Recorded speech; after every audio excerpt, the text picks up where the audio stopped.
nós temos o vice-presidente Geraldo Alckmin falando exatamente sobre o acordo. Vamos acompanhar. A exportação da indústria de transformação, ela para o bloco, para a União Europeia, cresceu 5,4% e a indústria de transformação, a exportação para o mundo, 3,8%. Então, a indústria de transformação no comércio exterior cresceu 3,8%, mas para a União Europeia 5,4%. A União Europeia foi o primeiro ou o segundo destino da exportação de 22 estados brasileiros. Então, dos 27 estados brasileiros, 22 estados, a União Europeia foi o primeiro ou o segundo parceiro destino da exportação brasileira. 30% dos exportadores brasileiros exportam para a União Europeia, dá quase 9 mil empresas. Então, 30% dos exportadores, o destino da exportação é a União Europeia. E as empresas exportadoras empregam mais de 3 milhões de trabalhadores. E eu queria destacar que este acordo, ele fortalece o multilateralismo, fortalece o comércio entre os dois blocos, os 5 países aqui do Mercosul e os 27 da União Europeia, comércio com regras, ele fortalece e aumenta, promove investimentos. Então, nós deveremos ter mais investimentos europeus na região do Mercosul e no Brasil e mais investimentos brasileiros nos 27 países da Europa. Então, ele promove emprego, ele promove investimento, ele promove comércio com regras, ele fortalece o multilateralismo e ele fortalece a sustentabilidade, porque nesse acordo o Brasil assume compromissos com a sustentabilidade, com o combate às mudanças climáticas. É um ganha-ganha, ou seja, produtos mais baratos e de melhor qualidade. Então, onde for mais competitivo, vende.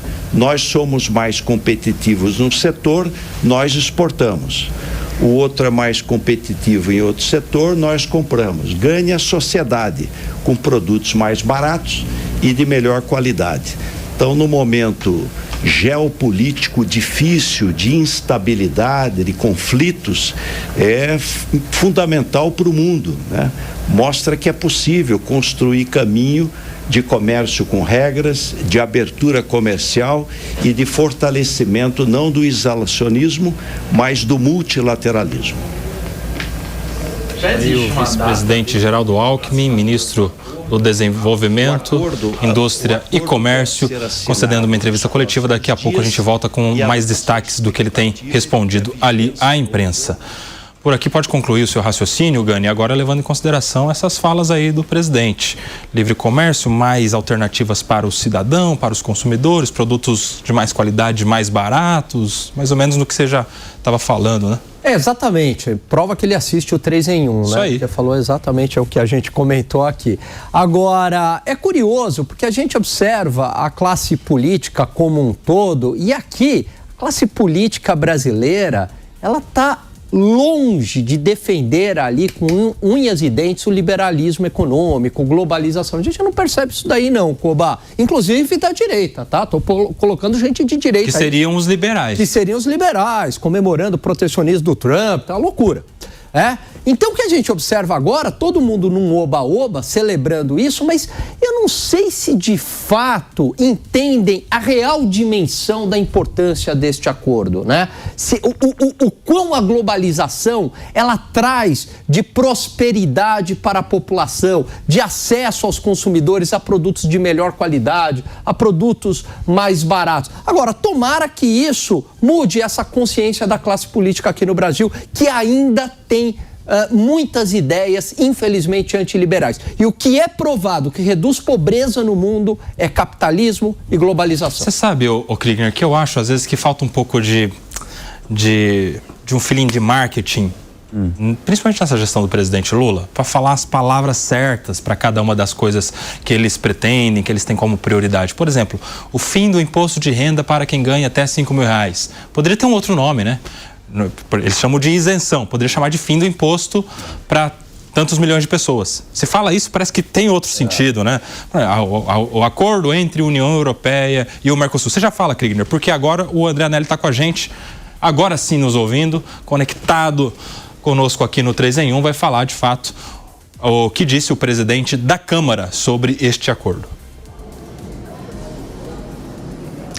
Pois é, Kobayashi, muito boa tarde a você e a todos aqui no 3 em 1 da Jovem Pan. Essa manifestação aconteceu pelas redes sociais, uma vez que o Congresso Nacional continua em recesso até o início de fevereiro, quando então retoma os trabalhos. E aí, diante dessa notícia, mesmo sobre o recesso parlamentar, Hugo Motta quebrou então parte desse descanso que os congressistas têm nesse momento para repercutir também então esse acordo com a União Europeia envolvendo o Mercosul. E a manifestação foi a seguinte, abre aspas: num mundo tentado pelo unilateralismo e pelo protecionismo, devemos redobrar a aposta na cooperação internacional. Por isso, em nome da Câmara dos Deputados, celebro o acordo entre o Mercosul e a União Europeia como um passo importante para um mundo mais unido, próspero e justo. A gente destaca que essas declarações de Hugo Motta aconteceram principalmente em um momento em que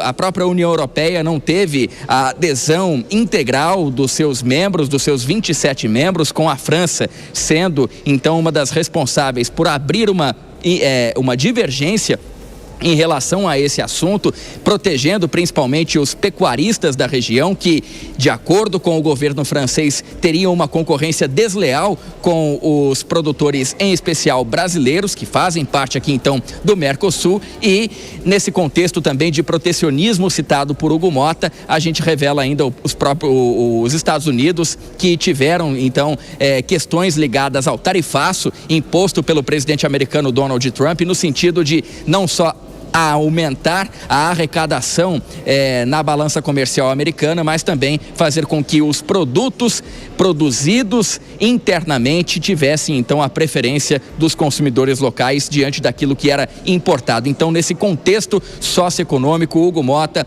parabenizou o acordo União Europeia e Mercosul, depois de 25 anos de negociações, fazendo com que mais de 90% dos produtos brasileiros percam as suas taxas então agora e se tornem mais competitivos no mercado europeu. Kobayashi. Muito obrigado, viu? André Anelli falando ao vivo lá de Brasília, daqui a pouco voltando com outras informações. Agora sim, Henrique Kriegner, a gente falava sobre a forma de comunicação, né? Mais uma pessoa importante, presidente da Câmara dos Deputados, comentando isso, mas post no Twitter com aquelas palavras protocolares, enfim. Quantos por cento dos brasileiros sabem a diferença de unilateralismo para multilateralismo? Exato, Koba, você tocou no ponto importantíssimo, que é o quanto que o pagador de imposto de fato está entendendo o que está sendo feito e como que isso pode afetar a vida dele, né? Falta essa comunicação. Mas aí vem a pergunta também, né? Não comunica de uma forma clara, direta, porque não quer, ou porque não sabe fazer melhor, ou porque de fato não quer. Tem alguma coisa aí que talvez não vai saber dizer, né? Uma bandeira. Não nesse caso, talvez, do acordo, mas nos outros, né? Comunica de um jeito mais complicado para que ninguém de fato venha entender o que está se passando ali por detrás. Agora, o Gani tocou num ponto que eu queria destacar aqui, que eu acho que é muito importante, que é a questão do liberalismo como a melhor ferramenta, e o livre comércio como a melhor ferramenta para redução de pobreza. Historicamente, essa é a melhor ferramenta, é mais eficaz do que você, até políticas públicas de redução de pobreza direto, a questão de transferência de renda, é quando você consegue fazer com que um país consiga gerar mais renda ou produzir, aumentando o seu potencial produtivo ao incluí-lo num cenário de comércio internacional, diminuindo barreiras tarifárias, diminuindo também as distâncias e também, não só na redução de pobreza, mas também na manutenção de paz. O livre comércio é a melhor maneira para você garantir paz entre as nações. Nações que têm um comércio aquecido, firme e interessante para ambas as partes, têm menos chances de entrar em conflito bélico, e no cenário internacional que nós temos hoje, isso é muito importante. E você, Fábio Piperno, vamos falar aqui dos efeitos práticos disso tudo. Quem ganha muito com isso é o agronegócio brasileiro, aparentemente, né?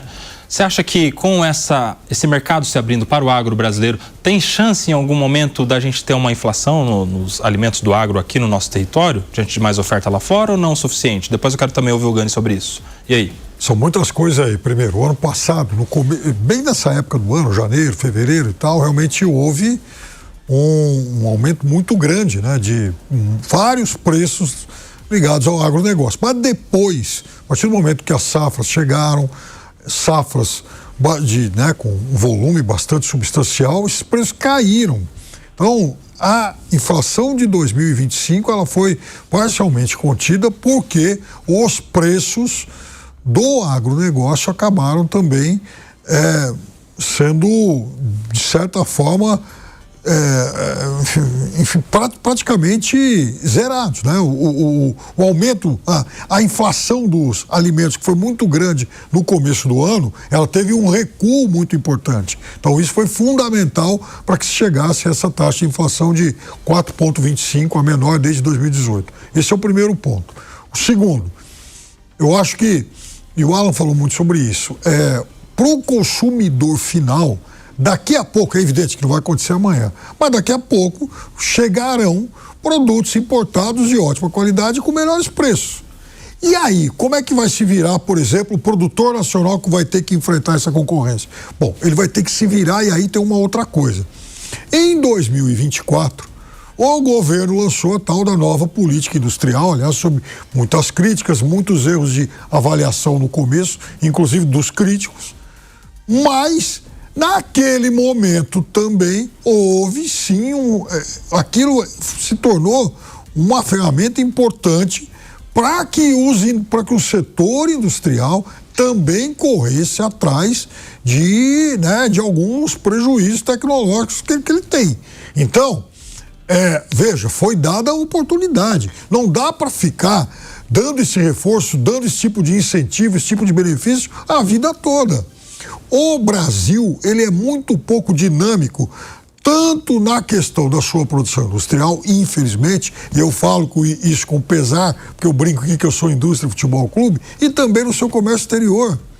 E aí tem uma outra coisa que o Kriegner falou, sobre a importância do comércio e tal. Você vê, é curioso, porque a gente sempre associa isso a uma noção de liberalismo e tal, mas é muito curioso que nos últimos tempos foram exatamente países com regimes que nasceram à esquerda que melhor parece que aprenderam essa lição. Você vê, por exemplo, o avanço do comércio externo da China, do pequeno Vietnã.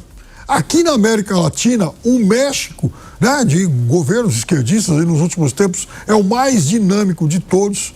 E parece que alguns países, como o Brasil, têm muita dificuldade, historicamente, de se relacionar com o mundo. Tomara que o Brasil aproveite essa oportunidade, porque é o tipo da chance que não aparece toda hora. Vai lá, fecha, Gani. Olha só, em relação à inflação de alimentos, que você pediu aqui para eu explicar, de fato ela pode ocorrer sim. Por quê? Porque uma boa parte, vai ser destinada ao mercado europeu, mas isso não é um problema, Koba. Por quê? Porque da mesma forma que pode ocorrer uma alta no preço dos alimentos, vai ocorrer um barateamento numa série de itens, porque vários itens também vão entrar aqui no país mais baratos e vai forçar a indústria nacional também a baixar o preço, a melhorar a qualidade. O que a literatura e a experiência internacional, a evidência acadêmica mostram é que quando você tem um acordo de livre comércio, mesmo que alguns setores sejam prejudicados, mesmo que ocorra aumento de preço